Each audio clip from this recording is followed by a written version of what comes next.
Hello friends, this is Samina and welcome to Math Science. In this video, we are going to continue our exercise 1.2 questions. So चलिएगा हम अपने question solve करने वाले का सिलसिला फिर से शुरू करते हैं और आपके साथ जुड़ते हुए हम इन क्वेश्चंस को सॉल्व करते हैं। ठीक है, सो आप लोगों को क्वेश्चन समझ आ रहे होंगे, डाउट्स वगैरह हैं तो हम साथ ही साथ क्लियर भी करते जाएंगे। ठीक है, तो चलिएगा नेक्स्ट क्वेश्चन की तरफ फटाफट से बढ़ते हैं ताकि वीडियो शॉर्ट हो जाए और आपका टाइम भी ज़्यादा ना लगे।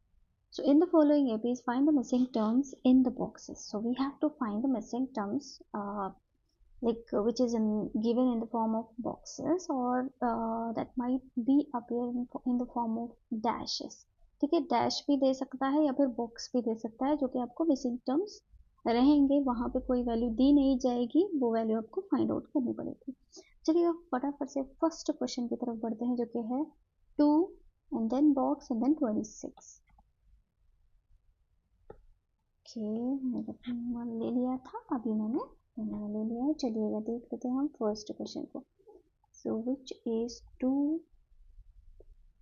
And missing box and then it is 26। तो ये क्या है, एक एपी है, हिसाबी तसाउद है। जैसा कि देखिएगा इस तरह से 2 कॉमा डैश, यहाँ पे कोई भी एक मतलब हिसाबी तसाउद को फॉलो करते हुए, हिसाबी तसाउद को सेटिस्फाई करते हुए कोई एक टर्म आएगा, यहाँ पे कोई एक नंबर आएगा, उसके बाद होता है 26। सो आपको पता है what is the general form of an AP.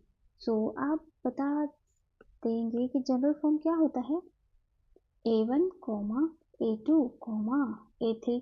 अब मैंने पूछा आपसे मोर प्रिसाइसली जनरल फॉर्म क्या होता है एपी का, तो आप कहेंगे A1 is nothing but, okay ये तो विजिबल नहीं है सो हम ब्लैक का ही यूज कर सकते हैं।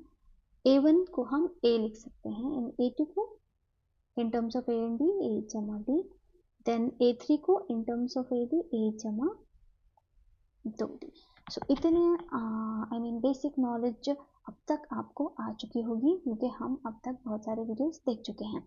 सो चलिएगा आप देख लेते हैं, सबसे पहले हम इसको कंपेयर करते हैं यहाँ पे। ठीक है, ए क्या है हमारे पास 2 है और 26 क्या है हमारे पास A जमा 2D है। सो हम इसको इक्वल कर सकते हैं। सो A इज इक्वल टू 2 और A जमा 2D इज इक्वल टू 26। सो आपको पता है आपने ये वाले इक्वेशंस को सॉल्व किया है, लीनियर इक्वेशंस जिसको हम मसावात कहते हैं। अभी एक चैप्टर आएगा आपका इसी में भी, मुतग़य्यर वाली ख़ती मसावात है। सो उसमें भी आप और डीप में पढ़ेंगे इन मसावात को, इन इक्वेशंस को कैसे सॉल्व करते हैं। सो वो भी हम देखेंगे, लेकिन इसमें मैं आपको बताते चलूँगी कि इन मसावात को कैसे हम सॉल्व करते हैं। छोटे क्लासेस में आपने प्रीवियस क्लासेस में आपने ऑलरेडी इनको सॉल्व किया है, जो आपने 9th और 8th के चैप्टर्स को सॉल्व करते हुए इन छोटे थोड़े से सिंपल से इक्वेशंस को सॉल्व किया। ये भी बहुत सिंपल सी इक्वेशन है, तो बढ़ते हैं हम सॉल्व करते हैं। हम यहाँ पर देखिए ए की वैल्यू दी गई है which is 2। So now what I am going to do, I am just substituting value of a in this equation, call this as equation number 2। सो put A is equal to 2 in equation 2। Okay, so चलेगा हम यहाँ पे substitute करते हैं। Simple तरीका है substitute करने का। A के नीचे क्या डालेंगे हम, A की value 2 plus 2D is equal to 26। So पहले भी मैंने अपने एक्सप्लेनेशन बताया है आपको कि जब भी कोई अननोन वैल्यू आपको फाइंड आउट करना है उसकी साइन देखिएगा, साइन क्या है यहाँ पर देखिए, उसकी साइन है प्लस। सो जी डेफिनेटली आपने सही आंसर दिया कि हम 2D को क्या करेंगे, यहाँ पे इधर ही रखेंगे, मतलब LHS साइड, क्योंकि वो प्लस में है। मैंने कहा था कि माइनस में है तो ट्राई कीजिए उसको दूसरी जानिब शिफ्ट करने का। सो यहाँ पर तो हम यहीं पे रखेंगे। अब देखिए यहाँ पे कौन सा अदद उसके साथ जुड़ा हुआ है, +2, जिसको मुझे यहाँ से शिफ्ट करना है कहाँ पे, RHS की जानिब। सो क्या होगा हमारा आंसर यहाँ पे, 2D तो एज इट इज रहेगा +2D एंड इधर 26 एज इट इज रहेगा। सिर्फ +2 को आपने शिफ्ट करना है right hand side, so it will become -2। So 2d is equal to, आपने 26 में 2 को निकालना है तो कितने बचेंगे 24। सो d इज इक्वल टू क्या होगा, देखिए d और 2 कैसा कनेक्टेड है, मल्टीप्लिकेशन में कनेक्टेड है। सो जब भी कोई अननोन वैल्यू को फाइंड आउट करना है और उसके साथ कोई भी टर्म मल्टीप्लिकेशन में है और उसको आप शिफ्ट कर रहे हो तो कहाँ शिफ्ट करते हो उसको, denominator divided by 2. So 2 ones are 2, 2 ones are 2, 2 twos are 4. So you will get d is equal to 12. So क्योंकि आपको देखिए यहाँ पे जो मैंने यहाँ पे वैल्यू दिखाई है जनरल फॉर्म a जमा d है हमारी, वो अननोन वैल्यू को फाइंड आउट करने के लिए। सो इसीलिए हमें क्या चाहिए, a और d की वैल्यू ही चाहिए। अगर हमारे पास a और d की वैल्यू मिल जाती है तो हमारा क्वेश्चन बहुत आसानी से सॉल्व हो जाता है। सो चलिएगा, अभी तो हमारे पास d आ चुका है, हमारे पास a भी है, हमारे पास a कितना है 2 है। सो चलिए हम वो मिसिंग टर्म मालूम करते हैं, a जमा d which is equal to 12 plus 2, how much 14, क्योंकि दोनों प्लस वही हैं, 12 प्लस 2 कितना होता है 14 होता है। This is first question which is very simple, जो कि आपको समझ आ गया होगा। एंड ऐसे रिलेटेड क्वेश्चंस आएंगे तो आप आराम से सॉल्व कर पाओगे। और एक चीज़, जब भी आपका कोई भी सीक्वेंस दी गई है एंड आपको कोई मिसिंग टर्म है और आपके पास a की वैल्यू दी गई है तो बहुत ही आसानी से आप उस क्वेश्चन को सॉल्व कर सकते हैं, क्योंकि आपका टारगेट होता है सिर्फ d को मालूम करना। इफ आपको a नहीं दिया गया है, बीच वाले टर्म्स दिए गए, तब आपको थोड़ा सा जो स्टेप्स होंगे वो बढ़ जाएंगे। जैसे कि अब देखेंगे हम अपने सेकेंड क्वेश्चन में जिसमें फर्स्ट वैल्यू नहीं दी गई है। सो चलिएगा मैं सेकेंड क्वेश्चन देख लेती हूँ। फर्स्ट बॉक्स है यहाँ पे, सेकेंड है 13 box and 3 and then 3। Same वैसे ही फॉलो करते हैं जैसे हमने जैसे हमने ऊपर जो भी ये लास्ट क्वेश्चन को मैंने फॉलो किया था। फर्स्ट हम जनरल फॉर्म लिखेंगे, फिर उसके बाद हम क्या करेंगे, कौन सी वैल्यू किसके साथ है कंपेयर करते हुए लिखेंगे उसको। सो यहाँ पर this is a1, a2, a3, a4। अगर आप नहीं लिखना चाह रही है तो ये मत लिखिए, जनरल फॉर्म जो स्पेसिफिकली a और d के टर्म में होता है वो वाला लिख लीजिएगा। So first a, then a जमा d, सेकेंड a जमा 2d, थर्ड वन होता है a जमा 3d। चलिए अब कंपेयर कर लेते हैं हम यहाँ पे।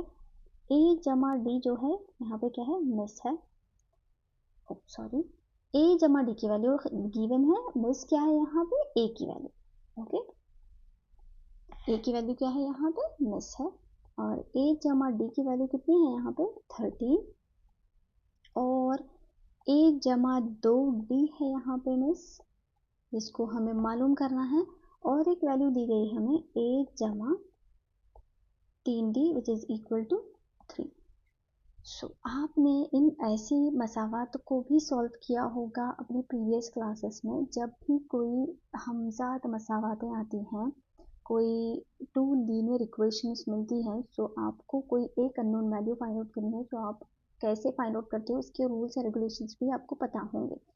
सो चलिएगा, मैं ये समझ के चलती हूँ कि आपको ज़्यादा नहीं बट एटलीस्ट थोड़ा बहुत पता है। सो मैं उस थोड़े से मतलब थोड़ा बिलो लेवल आपको बताती चलती हूँ कि इसको कैसे सॉल्व करते हैं। तो सबसे पहले देखिए यहाँ पे 2 अननोन वैल्यूज़ हैं, कौन से हैं a और d की वैल्यूज़ हैं, बट यहाँ फॉर्म देखिए सेम है। जैसे यहाँ पर a जमा d मसावी है 13 है, यहाँ पर a जमा 3d मसावी है 3 है, ठीक है।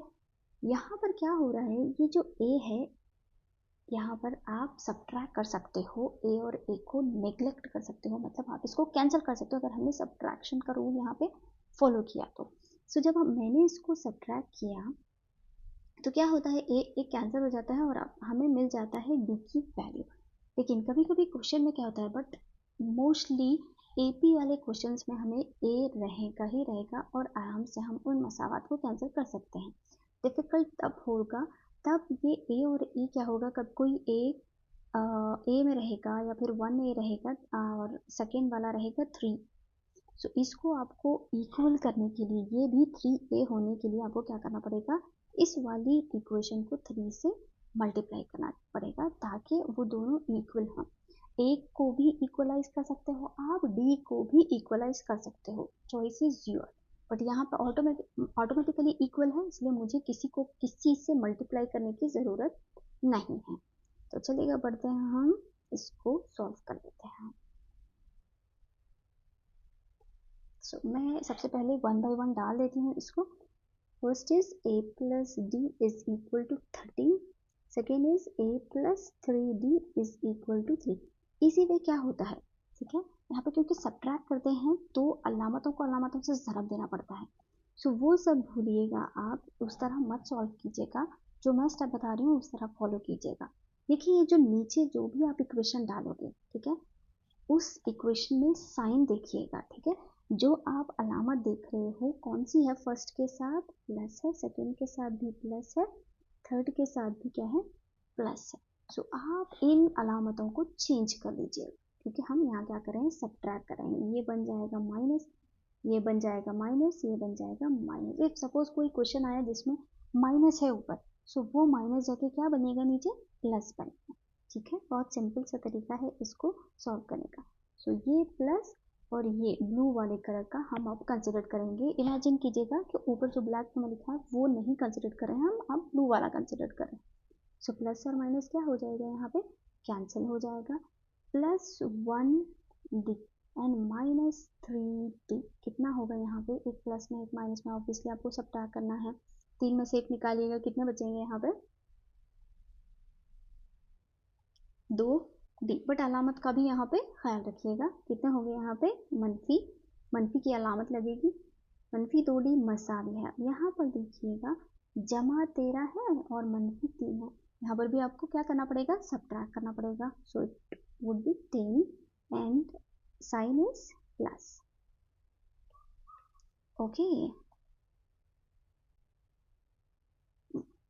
सो d is equal to 10 divided by -2 होगा यहाँ पे, ठीक है, क्योंकि अलामत भी यहाँ पे नीचे आएगी।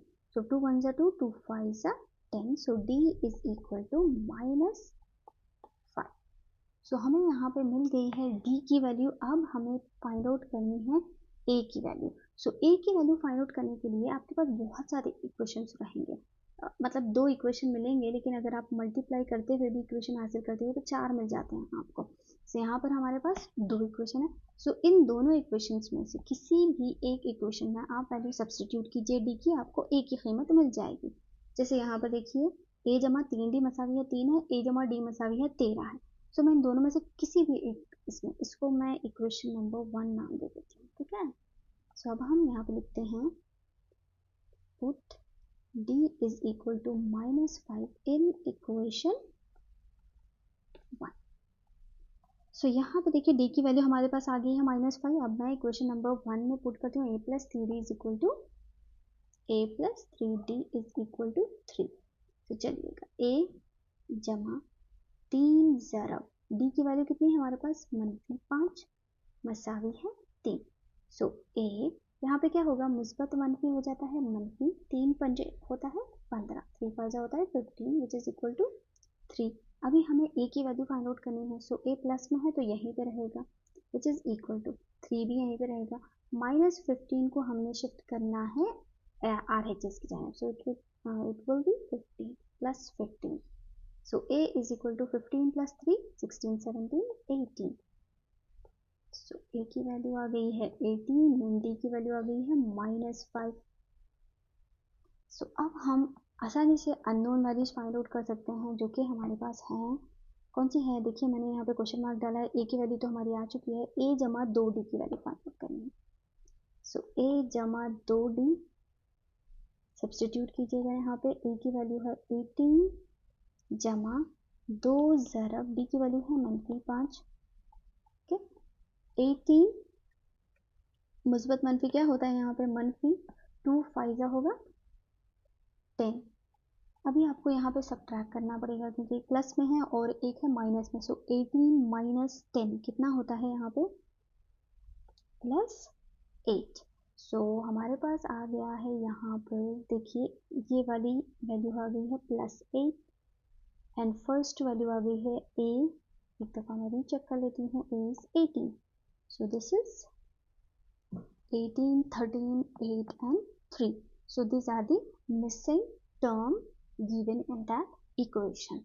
So hopefully आपको ये वीडियो पसंद आया होगा. चलिए बढ़ते हैं हमारे जो कि सबसे आपको शायद सबसे ज़्यादा पसंद होगा, होमवर्क को सॉल्व करना. ठीक है, क्योंकि समझने से ज़्यादा प्रैक्टिस करना ज़रूरी होता है. सो आज के प्रैक्टिस क्वेश्चन होंगे आपके लिए this 3rd and 4th, 20 and 2 missing box and 2. Then यहाँ पर देखिए ए की वैल्यू दी गई है एंड ये भी 4th टर्म है.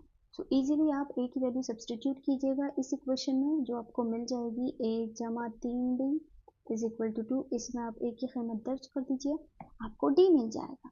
सो उससे आप ये 2 मिसिंग बॉक्स की वैल्यू फाइंड आउट कर सकते हो. अगेन यहाँ पर थोड़ा सा आपको सॉल्व करना पड़ेगा. जो 2 लीनियर इक्वेशन आपको मिलेंगे उसको आप ए और डी दोनों ही की वैल्यू आपको फाइंड आउट करनी होगी. सो इंटरेस्टिंग है ना ये क्वेश्चन सॉल्व करना. सो आप लोग सॉल्व कीजिएगा और कमेंट सेक्शन में ज़रूर लिखिएगा. Thank you.